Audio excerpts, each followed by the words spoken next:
오늘 이 밤에도 예배의 자리에서 만나게 되어서 반갑습니다.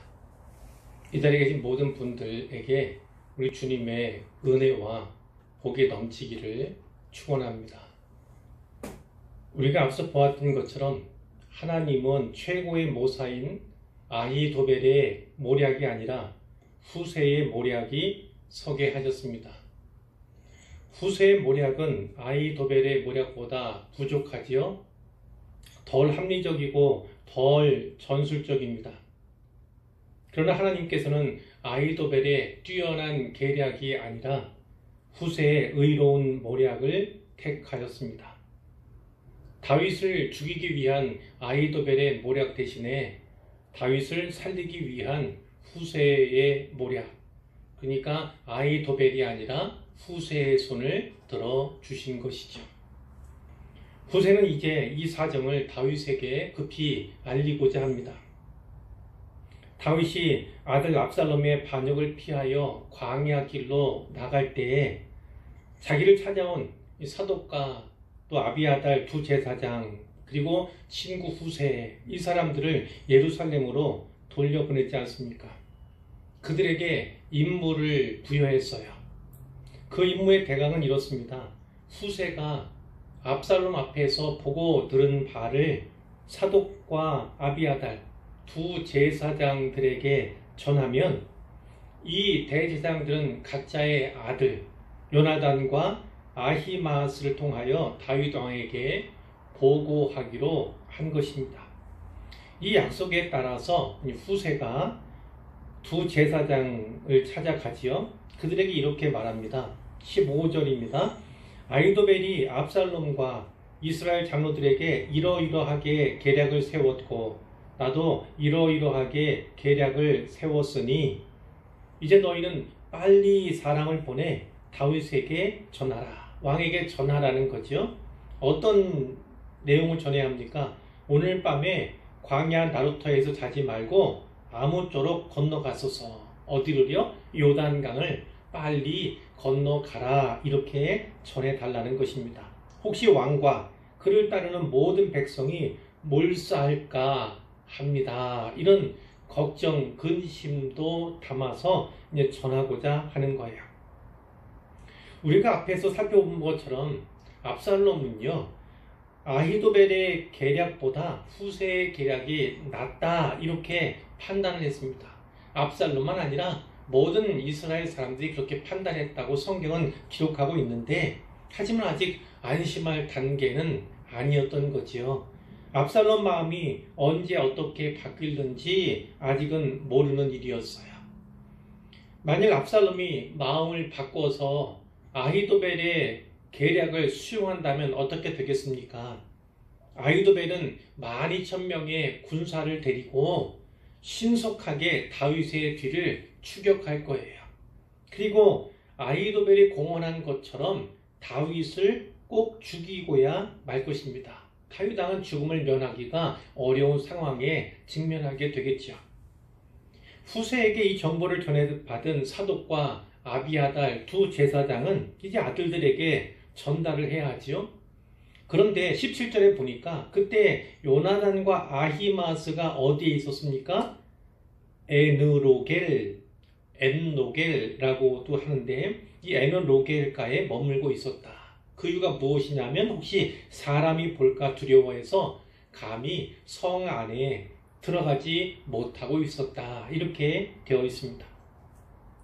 이 에너로겔 그 장소는요, 예루살렘 성이지 않습니까? 그 남쪽에 신놈의 골짜기가 있어요.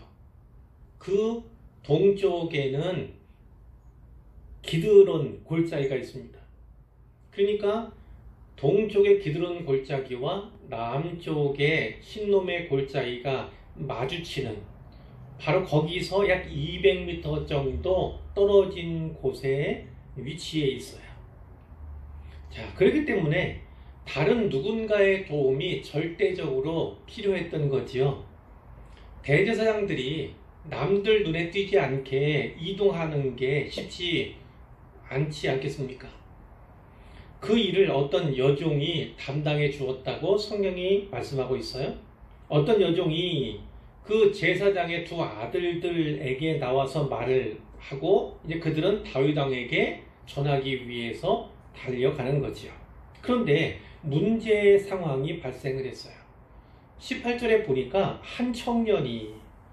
어떤 청년이 이 두 사람을 본 겁니다. 그들이 급하게 나아가는 것, 뛰어가는 것을 본 거예요. 그들을 보고 압살롬에게 알린 것입니다. 그랬더니 압살롬의 종들이 두 사람을 뒤쫓아왔어요. 자칫 잡히기라도 하면 어떻게 되겠습니까? 근데 큰일인 것이죠. 이 두 사람이 빨리 달려서 어디로 갔냐면 바후림 어떤 사람의 집으로 들어갔다 이렇게 되어 있습니다. 이 바후림은 베냐민 지파에 속한 땅이에요. 예루살렘에서 남쪽으로 1.6km 정도 떨어진 곳입니다. 자, 빨리 달려서 바후림 어떤 사람의 집으로 들어갔어요. 그리고 그 집 뜰에 있는 우물 속으로 내려갔다 이렇게 기록되어 있어요. 자, 근데 그 집의 여인이 덮을 것을 가져다가 그 우물을 덮은 거예요. 그 아귀를 덮은 거지요. 그리고 그 위에다가 빻은 곡식을 그 위에다가 널었어요. 그러니까 누가 봐도 전혀 알지 못하는 그냥 평범한 그런 모습이 되었겠죠. 압살롬의 종들이 찾아왔습니다. 그 집에 와서 그 여인에게 물었어요. 아히마스와 요나단이 어디 있느냐? 이렇게 물었을 때 여인이 그들은 시내를 건너갔습니다. 이렇게 얘기를 한 거죠.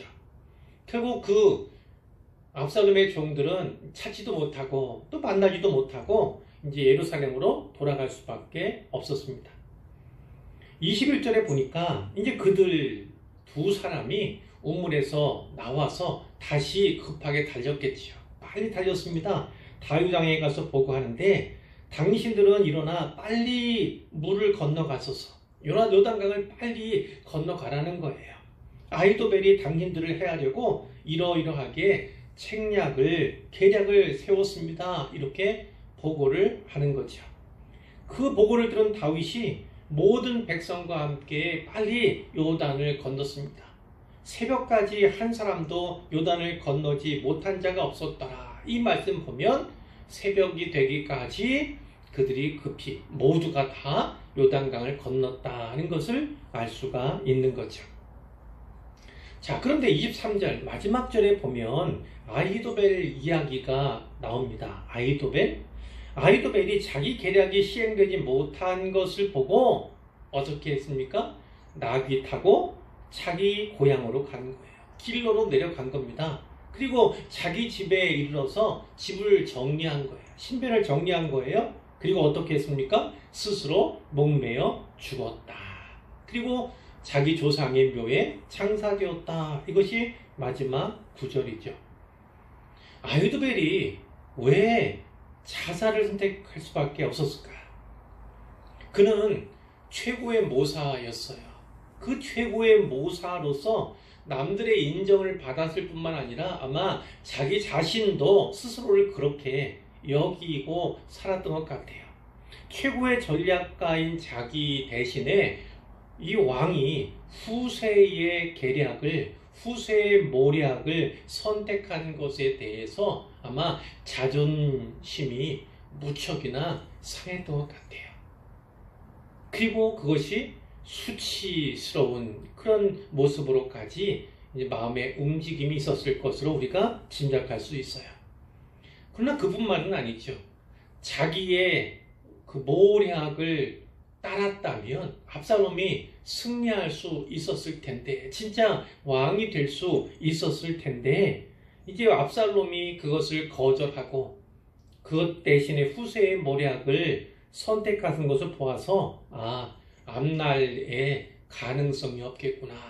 이제 다윗에게 패배한 일밖에 남지 않았구나. 아마 이 앞날을 예측하고 이렇게 자살을 기도한 것이 아닌가 이렇게 생각해 볼 수가 있을 것입니다.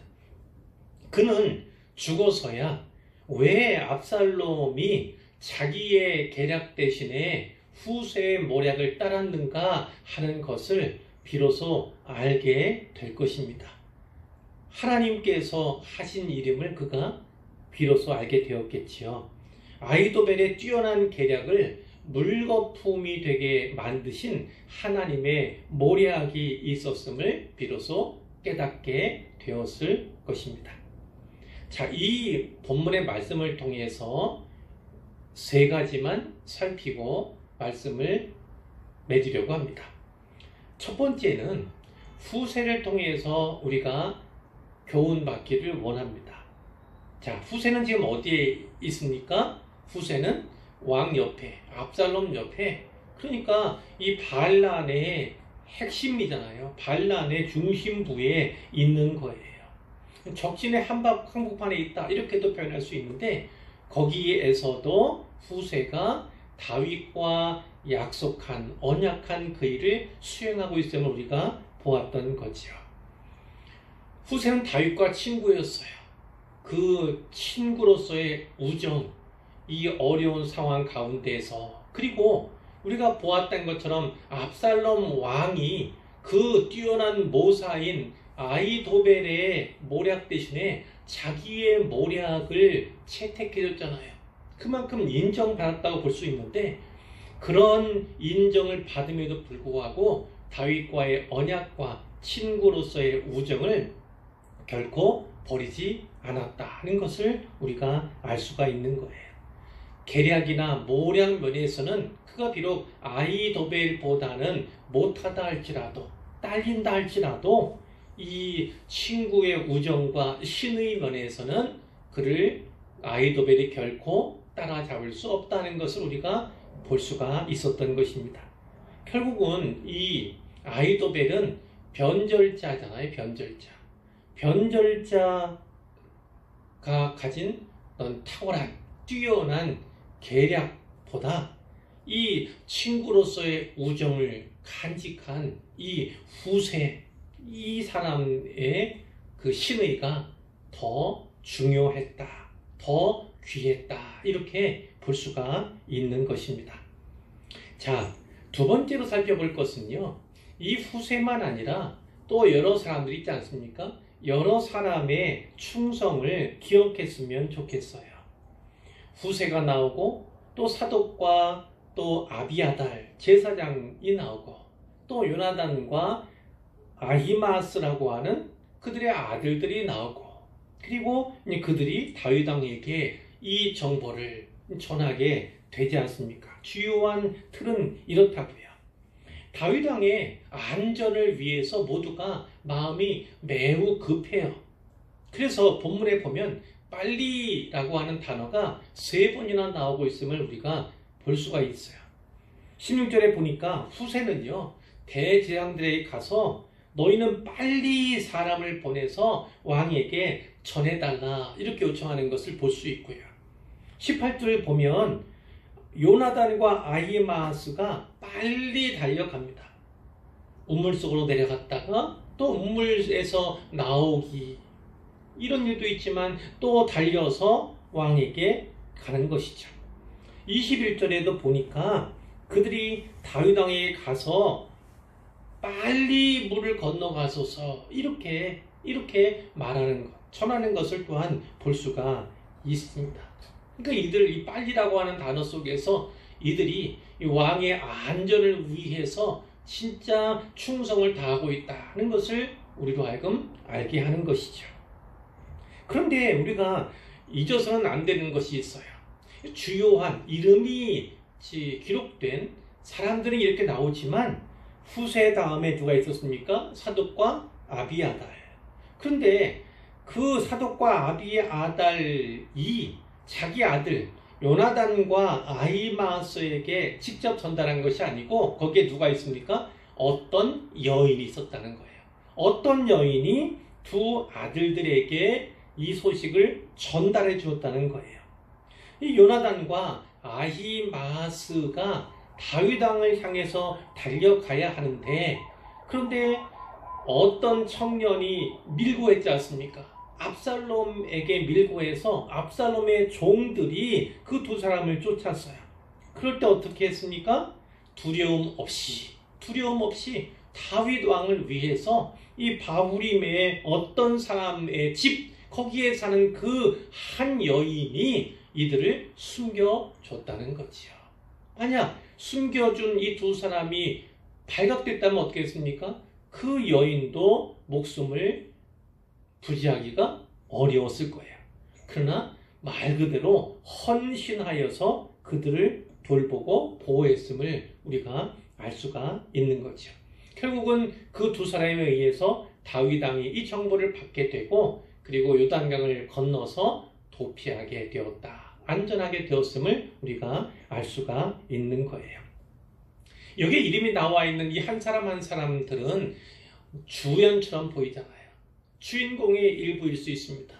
그러나 누군가는 조연에 불과하고 또 누군가는 무명의 사람들임을 우리가 기억할 필요가 없어요. 이름 없는 무명의 여인 두 사람이 여기에 등장하는 것을 우리가 주목할 필요가 있습니다. 이처럼 누구는 주역을 담당하지만 누구는 조연을 담당해야 하고 또 주연이나 조연이 아니고 빛도 없이 이름도 없이 나타나는 성경에 기록되어 있는 그 누군가의 헌신과 수고가 하나님의 역사를 이루어 가는데 하나님의 역사가 쓰여지는데 아주 귀하게 중요하게 쓰여지고 있다, 사용되고 있다는 사실을 우리가 알게 되는 것입니다.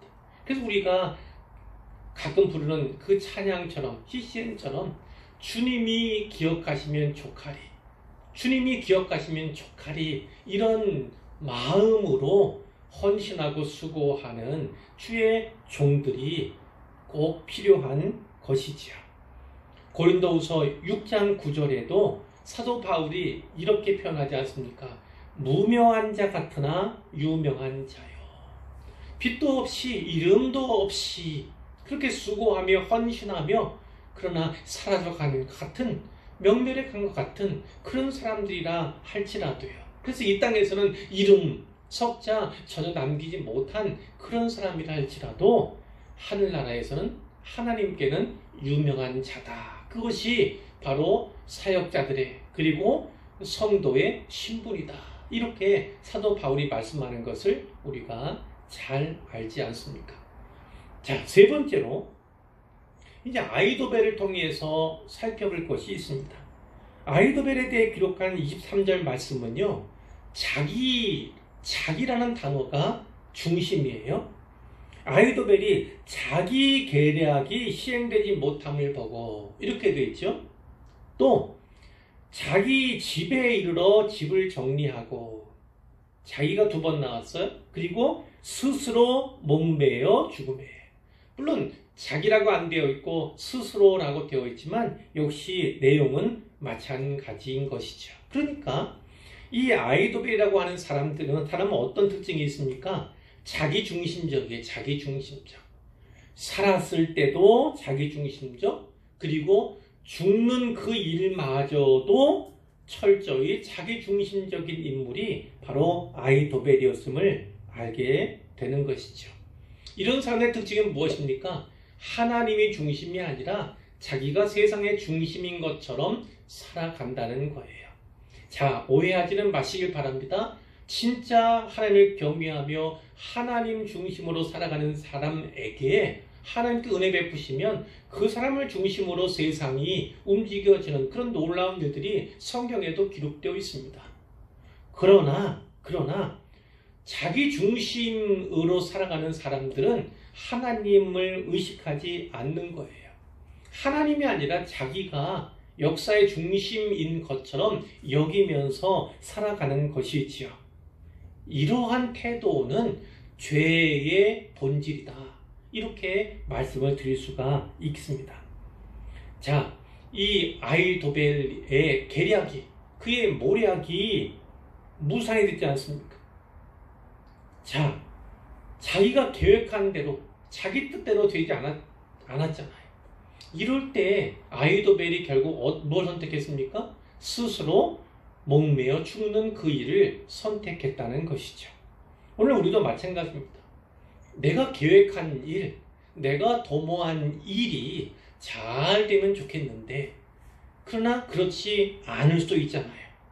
그 계획이, 그 뜻이 무산되었을 때 내가 어떻게 하느냐, 내 반응이 어떠하냐, 이것이 내 믿음, 내 신앙이 어떠한가를 드러내준다, 이렇게 말할 수가 있다는 거예요. 내 계획대로, 내가 뜻한 대로 일이 진행되고 이루어지지 않을 때에도 역시나 믿음의 관점으로 그 일을 해석해 나가는 것이 진짜 믿음 있는 자의 태도다라는 것이지요. 우리가 지난 시간에 설교하면서 사람이 자기 길을 계획할지라도 그 말씀 뵀잖아요. 우리가 또 들었잖아요. 결국은요, 우리의 계획이 아니라 하나님의 계획대로 세상이, 그리고 역사가 쓰여지는 것입니다.